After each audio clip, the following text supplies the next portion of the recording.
Colegio Territorial de Arquitectos ha convocado una iniciativa para la reforma de su salón de actos, en la sede de Valencia, en Hernán Cortés. Un concurso abierto en 2 fases, dirigido a arquitectos colegiados y a estudiantes de último curso de las escuelas de arquitectura. La iniciativa se desarrolla en colaboración con Actiu y con AREA. Ayer se convocó el jurado, compuesto por Ramón Esteve, Fernando Menis, Soledad Verdegal de Actiu, Susana Iñarra, en representación de la Escuela Técnica de Arquitectura, y Marina Sender, presidenta del colegio.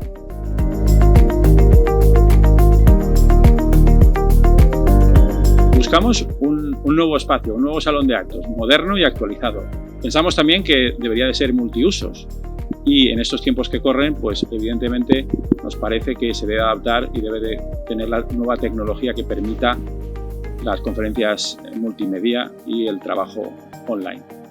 Sería también interesante recuperar del proyecto original un espacio previo de acceso al salón de actos, amplio e iluminado.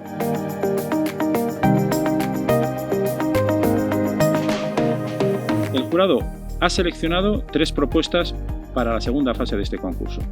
La primera de ellas, de Teresa Carrau, Julia Castillo y Laura Milán, es una propuesta atractiva que jerarquiza los espacios de forma sencilla. Se valora positivamente la estética y el aprovechamiento de todo el volumen de la sala.